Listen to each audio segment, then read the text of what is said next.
बिस्मिल्लाहिर्रहमानिर्रहीम। शुरू करता हूँ अल्लाह के नाम से जो बड़े मेहरबान निहायत रहम वाले है। कसम है रात की जबकि वो आफ्ताब को और दिन को छुपा ले। आफ्ताब का मानी सूरज है, वो रात में छुप जाता है और चांद निकल आ जाता है।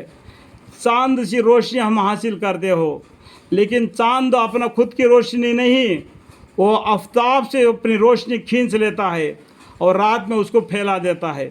इसलिए इसकी रोशनी ठंडी होती है और आफ्ताब की रोशनी गर्मी होती है। कसम है दिन की जबकि रोशन हो जावे। जब रात के बाद में दिन आ जाता है, अल्लाह ताला रात और दिन का भी कसम खा के फरमा रहे कि जब वो रोशन हो जावे। और कसम है उस ज़ात की जिसने नर और मादा को पैदा किया। किसने पैदा किया? अल्लाह ने पैदा किया। वो अल्लाह अपने आप को कसम खा के फरमा रहे कि कोई बोलता है ना, देखो मेरी कसम, इस तरीके से कोई बोलता है कि नहीं आपस में, उस तरीके से अल्लाह खुद के कसम खा के फरमा रहे। और कसम है उस ज़ात की जिसने नर और मादा को पैदा किया। मर्द औरत को किसने पैदा किया?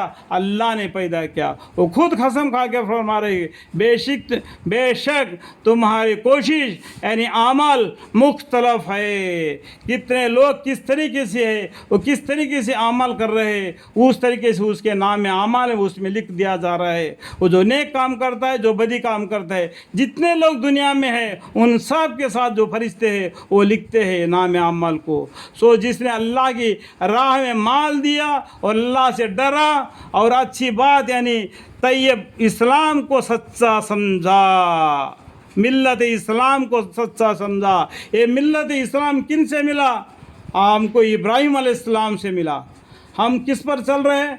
मिल्लत इस्लाम इब्राहिम के सुन्नत पर चल रहे हैं। हम दरूद शरीफ पढ़ेंगे तो उसमें क्या आता है? इब्राहिम अलैहिस्सलाम का नाम आता है और मोहम्मद मुस्तफ़ा सल्लल्लाहु अलैहि वसल्लम का नाम आ जाता है। हम इसका मतलब हम किस पर चल रहे हैं? यानी मिल्लत इस्लाम यानी जो इब्राहिम अलैहिस्सलाम को अल्लाह के तरफ से मिला था, वो उस दिन पर चल रहे। देखो ये बात पर नहीं समझना मैं गलत बात बोला तो इब्राहिम अलैहिस्सलाम को मिला नहीं मिला। इब्राहिम अलैहिस्सलाम से पहले से जैसे जब से आदम अलैहिस्सलाम पैदा हुए ना, तब से इस्लाम है। ये नहीं मत समझो कि इब्राहिम अलैहिस्सलाम आ गए, बूतों को तोड़ दिया और आग में डाल दिया उसको, आग उनके लिए ठंडा हो गया। और इब्राहिम अलैहिस्सलाम से 2 बीबियाँ थी, उनमें एक कौम नसरानी है, एक कौम मुसलमान है। बस इब्राहिम अलैहिस्सलाम से हमारा कौम है। इस तरीके से कभी भी गलती नहीं समझना, कभी भी गलत नहीं समझना। ये दीन इस्लाम पहले से है। सबसे पहला कौन है? आदम अलैहिस्सलाम है। उनके बाया पसली से पैदा कौन है? दादी माँ हव्वा है। तब से इस्लाम है। ये कभी नहीं समझना कि ये कुरान से इस्लाम है, ये मोहम्मद सल्लल्लाहु अलैहि वसल्लम से। ये नहीं समझना कि इब्राहिम अलैहिस्सलाम के मिल्लत से हमको दीन इस्लाम मिला है, क्योंकि उसके 2 बीबियाँ हैं। 2 बीबियों में से एक की बीवी की इस्लाम के तरीके पर है, एक की बीवी की है नसरानी लोगों के तरीके पर है या यहूदियों के तौर तरीके पर है। ये गलती नहीं समझिए, अपने मन से इन लोगों ने दीन को जुदा करके नसरानी या यहूदी बन गए या काफिर या जालिम बन गए। लेकिन दीन इस्लाम हमेशा से है। ये कभी भी गलत नहीं समझना कि कुरान के मानी में कि मिल्लत इब्राहिम तो इब्राहिम अलैहिस्सलाम से इस्लाम है, ये कुरान से हमारे इस्लाम है, ये मत समझना। कुरान में अल्लाह ताला फरमाया सूरह राद में, हर एक कौम में अल्लाह ताला एक डराने वाले को भेजा और रोशन किताब भेज दिया। और तुम्हें चंदे पैगम्बरों के बारे में बतलाया जा रहा है और चंदे किताबों के बारे में तुम्हें ये कुरान में बतलाया गया है। इसलिए कुरान ने बताया ऐसनल कुरान जिक्र फाहल में मुद्दस्सिर, हमने कुरान को आसान कर दिया। इतना अगर 1,24,000 पैगम्बरों के किस्से अगर इस कुरान में होता तो हमारे कुरान को पढ़ना कितना मुश्किल हो जाता। क्या हम रमज़ान अल मुबारक के महीने में कुरान को पढ़ सकते हैं क्या? अंदाज़ा लगाओ। आज LKG बच्चे को पीठ पर देखो कितना किताबें हैं। ओनली LKG 1,24,000 पैगम्बरों का किस्से अगर इस कुरान में आएंगे तो फिर क्या होगा? तो इसलिए समझने की बात है कि अगर मैं भी समझा, अगर इसके अंदर भी कोई गलती हो तो उस गलती को नहीं पकड़ लेना, اس کو نظر اندازہ کرتے ہوئے چلے جانا، یہ میں آپ سے درخواست کرتا ہوں۔ تو ہم نے اس کو رات چیز کے لیے سامان دیں گے، یعنی اللہ تعالیٰ نے،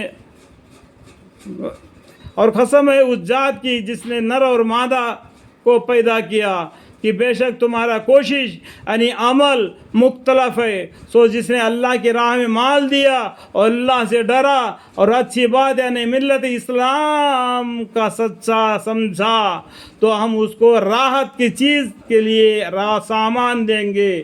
جو دین اسلام کے راستے پر ہوگا اس کے لیے اللہ تعالیٰ آرام کی زندگی دیں گے، اور جس نے حقوق واجب سے بخل کیا، اللہ کے حکم ہے اس سے بخل کیا، اور بجائے خدا سے ڈرنے کے خدا سے بے پرواہی اختیار کی، اور اچھی بات یعنی اسلام کو جھٹلایا، یعنی اللہ کو بھی جھٹلایا، اسلام کو جھٹلایا، قرآن کو جھٹلایا، پیغمبروں کو جھٹلایا، یہ تو ہم اس کے تکلیف کو چیز ہے، اس لیے سامان دے دیں گے، اس کو زندگی میں تکلیف دے دیں گے، اس کو زندگی میں تکلیف کی زندگی دے دیں گے، اور اس کے موت بھی کفر کی حالت میں ہوگی، اور اس کی مال اس کے کچھ کام نہ آئے گا، جب وہ برباد ہونے لگے گا۔ برباد سے مراد جہنم میں جانا ہے۔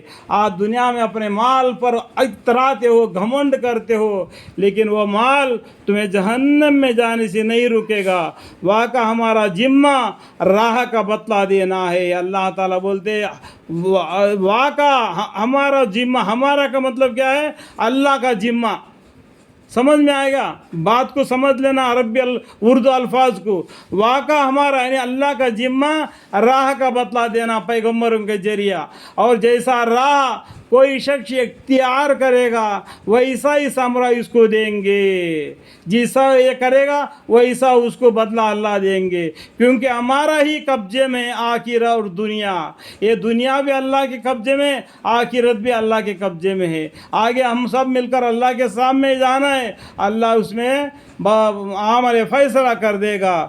آگے بطور توجیہ کے ارشاد ہے کہ تم میں تو ایک بڑی بھڑکتی کہ میں تم کو ایک بھٹکتی ہوئی آگ سے ڈرا چکا ہوں، آنے جہنم کی آگ سے ڈرائے، اس میں ہمیشہ کے لیے وہی بدبخت داخل ہوگا جس نے دین حق کو جھٹلایا اور اس سے روگردانی کی، اور اس سے ایسے شخص دور رکھا جائے گا جو بڑا پرہیزگار ہے، یعنی جہنم سے اس کو دور رکھا جائے گا، جو اپنا مال محض اس غرض سے دیتا ہے کہ گناہوں سے پاک ہو جائے، اور بدز اپنے عالیشان پروردگار کی رضا جوئی کے کو یہی اس کا مقصد ہے۔ اس کے ذمہ کسی کا احسان نہ تھا کہ اس دینے سے اس کا بدلہ اترنا مقصود ہو، یعنی اللہ کے واسطے وہ خیرات کرتا آتا ہے، آخرت میں اس کا نیکی ملنے کے لیے، اور وہ شخص جو عنقریب خوشی ہو جائے گا، یعنی ایسا نیک عمل کرے گا وہ عنقریب اللہ کے یہاں وہ بہت خوشی ہو جائے گا، یعنی اس کو جنت ملے گی، یعنی آخرت میں ایسی نعمتیں ملیں گی جیسے سورہ رحمان میں، سورہ واقعہ میں، اور بھی ذکر اور جو سیرہ میں جنت کے بارے میں بتلایا گیا ہے۔ اللہ تعالیٰ ہمیں بھی نیک عمل کرنے کی توفیق عطا فرمائے، ہمیں قرآن شریف کے معنی پڑھنے میں، سمجھانے میں جو بھی غلطی کوتاہی ہم سے ہوگی تو ہمیں معاف فرمائے۔ سمجھنے کے لیے ہم نے کچھ باتیں ملاتے ہیں تاکہ سننے والا سمجھ جائے قرآن کو، اس میں غلطی تو مجھے معاف فرمائے۔ وقل رب زدنی علما۔